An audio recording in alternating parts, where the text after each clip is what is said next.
கிராமத்தில் ஊரணி பார்த்தோம்னாலே அழகாக இருக்குங்க. நல்லா பாருங்க, நல்ல வெயில் அடிச்சிட்ருக்கு. ஆடுகள்லாம் பக்கத்தில் மேய்ஞ்சிட்டு நிழலில் வந்து புளிய மரம் நிழலில் படுத்திருக்காங்க பாருங்கள். ஆடுகள்லாம் ஆடுகள் மட்டும் இல்லை, மனிதர்களுமே இந்த மரத்தடியில் படுத்து தூங்கினாலே தனி சுகங்க. அழகாக இருக்குது பாருங்கள். அதுவும் வெயில் நேரத்தில் வீட்டெல்லாம் இருக்க முடியாது, வெக்கையாக இருக்கும். இப்படி மரத்தடி நிழலில் காற்றோட்டமாக தூங்கும்போது அவ்வளோ சந்தோஷமாக இருக்கும். கிராமப்புறத்தில் இந்த ஊரணியில் தண்ணி நிறைய கிடக்கும்போது அந்த தண்ணி கிடக்கிறதுக்கு அதுக்கும் பக்கத்தில் பசுமையாக இருக்கும் மரங்கள்லாம், ரொம்ப சந்தோஷமாக இருக்கும். கிராமத்தில் ஒரு பெரிய விஷயங்க, ரொம்ப நல்ல விஷயம். பக்கத்தில் பார்க்கும்போது பசுமையாக இருக்கிறதுனால அந்த வயல்வெளிகளையும் நிறைய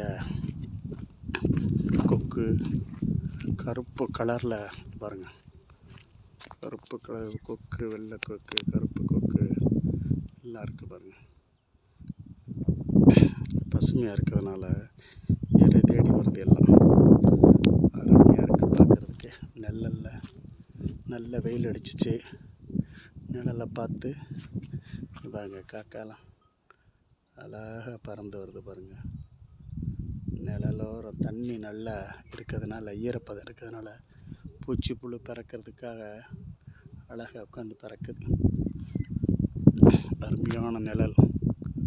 ஊரணி பக்கம் அருமையாக இருக்குது. புளிய மரம் நிழலில் முன்னே இருந்து வெயிலில் வந்துட்டு ரெஸ்ட் எடுத்துகிட்டு போனோம்னா அது சந்தோஷம்தான்.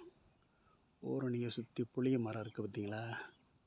அந்த காலத்திலே மனிதர்கள் வந்து கிராமத்தில் இந்த ஊரணி பக்கத்தில் மரங்கள்லாம் வச்சு பழகிட்டாங்க. அருமையாக இருக்குது. புளிய மரம் அவ்வளோ 4 வருஷம் எப்படி இருக்குது பாருங்கள்.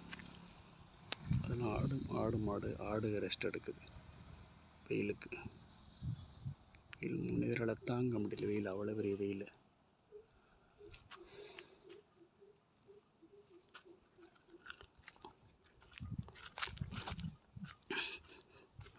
பாருங்கள், அப்படி தண்ணி அப்படி இருக்குது பாருங்கள்.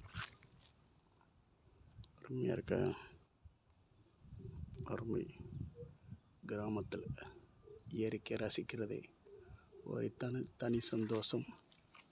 இப்படி இடங்கள்லாம் கிடைக்கிறது கிராமத்தில் ரொம்ப சந்தோஷம். அது வெயில் காலத்தில் இப்படி குளத்து பக்கத்தில் ரெஸ்ட் எடுக்கிறது ரொம்ப ரொம்ப ரொம்ப சந்தோஷம். தேங்க்ஸ் ஃபார் வாட்சிங். Thank you very much.